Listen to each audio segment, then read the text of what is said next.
Hey Guitar Champion, what's going on? Justin Hombach here, back from my practice cave, and welcome to today's video where we're going to check out something really special. Something really special, and I love this one. We're going to check out some classical music, and we're going to inspire new licks and cool licks from classical musicians. Today we have one of my favorite classical composer, which is Frederic Chopin. And the line you've heard in the intro, and which we're going to check out in this video, is inspired by the Nocturne Opus 9 number 2 from Frederic Chopin. Go check it out, it's a really awesome piano piece. Alright, if you want the free tabs for today's video and this lick, then go check out the description box. There is a download link where you can download the tabs. So, without further ado, let me play this one again slow, and then we're going to dive right into the lesson. Cheers, see you there.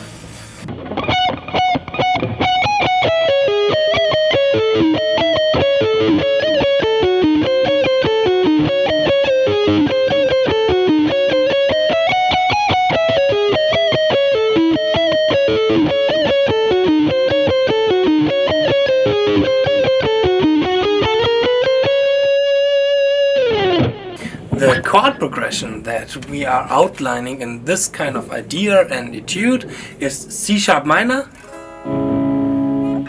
A major, and G sharp major or dominant 7, which leads back to C sharp minor, so we have 3 chords.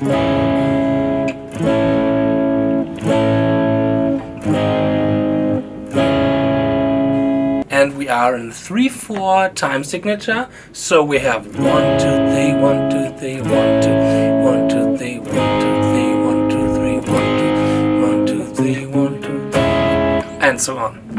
So, but of course you can take each line and each phrase individually and for its own, so we're going to check it out right now. The first phrase that we are starting on is this one.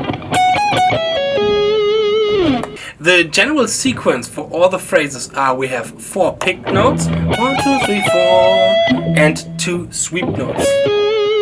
So when we're going from the E to the B to the G string, we are sweeping it, and all the rest is picked. Now, this makes a really interesting rhythmical idea because we are playing a little bit against this 3/4 time signature by dividing 6 notes, the 8 notes that we have in the 3/4 time signature, not into 3/3, but instead into 4/2. So we have 1 2 3 4 1 2 1 2 3 4 1 2. This kind of feeling more, which makes this one really interesting rhythmically.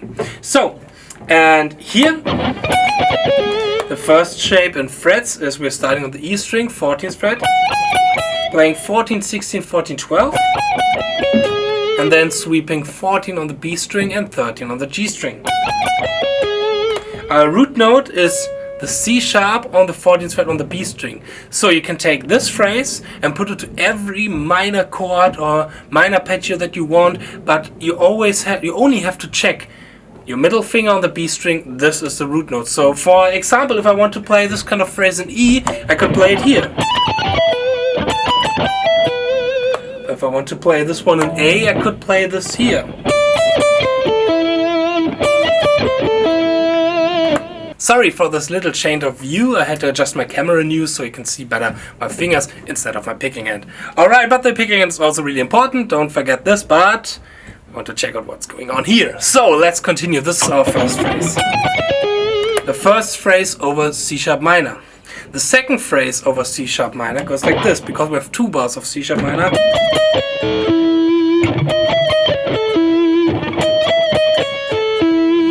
We are starting on the 9th of C sharp minor, the 16th fret on the B string, and we're playing 16, 17, 16, 14. And then with our roll technique, we are sweeping to 14, 14 on the G and on the D string. But here it's really tricky to check if everything is clean and nice and smooth, and we don't have notes that ring over each other or that are lapping over each other.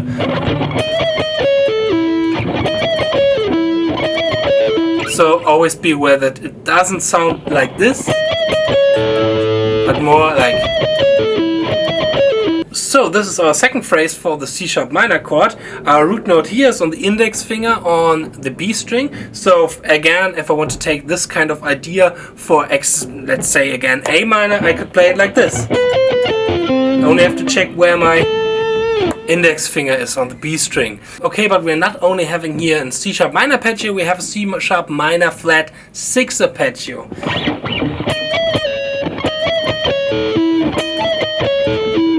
Here the 14th fret on the G string, the A, is a flat 6 of C sharp. So we have a C sharp minor flat 6 arpeggio. Alright, let's continue. Now the next chord is A major, and here I am staying in this position first, because we can use this arpeggio also for A major, because E flat minor with the flat 6 instead of the 5th is nothing new. We know this one as well as the the second inversion of A major. We are only adding here the 16th fret on the B string again, which gives us the sharp 11.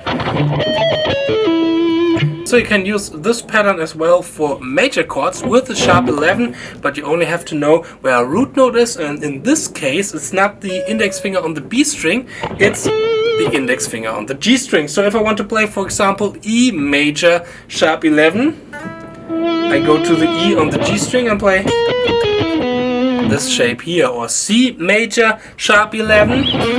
I go to the G on the B, the C on the G string, sorry,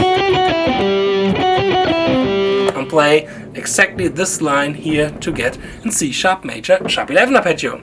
Alright, the next shape goes like this. Here we have a little stretch. We are going from the C sharp to the D sharp and back to the A. So we have seeing from the A, 3rd, sharp 11, 3rd, A, and then we're playing again the F sharp and the D sharp again. So we have this kind of interesting arpeggio, which gives us over the A major, when we're seeing this over the A major, not only an A major arpeggio, but also again the sharp 11 and the 16, the 16 and the 6, the 13 over it. This is a really cool and interesting sound which the composer from the Romantic era uses a lot, like Chopin or Debussy or Liszt and so on, so on. They love all those extended major arpeggio sounds with the sharp 11, maybe the flat 13 in it. This is also really nice. But here we have the raised 13, the normal 13 from our major scale. Alright, let's continue. Now we are in G sharp major, or dominant 7, to get the harmonic minor feeling, the dominant, which leads us back to C sharp minor. And here we have this one 4 bars long, and here I'm playing the first phrase goes like this.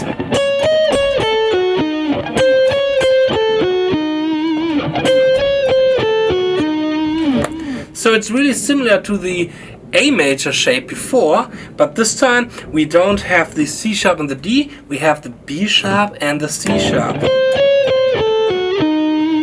And I've said it in my last Jason Richardson tutorial, and I'm going to say it here as well. In the scale of C sharp harmonic minor we have the note B sharp. Not C, it's B sharp. Alright, then we're going to the next phrase, which goes like this. It's really similar to our second C sharp minor or the first A major shape, but this time we have C sharp, D sharp, back to C sharp, B sharp, and then we're playing G sharp and D sharp. And after this we are playing again the first phrase from G sharp major, this one, and then we are playing a really typical harmonic minor scale run to resolve into C sharp minor again. So we're playing 14, 13, 14, 16, 12 on the E string and 14 on the E string, and here we are starting back again, repeating the complete section, the complete etude up to the point of the last bar.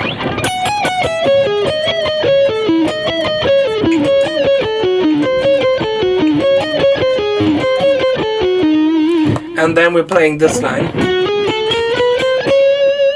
little bit of chromaticism in it. So we're starting on the 11th fret, 11th fret on the G string, playing 11, 13, 10, 11, 12, 13, and resolving into C sharp. Oh yeah! So much for today's little lesson about the style and some inspiration and some cool licks from Frederic Chopin. I hope you liked this idea and this video. I'm going to do more of it pretty soon. Maybe every month I'm going to check out some composers if you like. If you like this idea, then feel free to write them down in the comments. If you like the video, then feel free to subscribe for more lessons coming every week and hit the like button. Alright, feel free to follow me on Facebook, Instagram and all that stuff. I hope I'm going to see you in my next lesson. I hope you will have a lot of fun with this lick, with today's lick. And cheers and stay progress. Bye.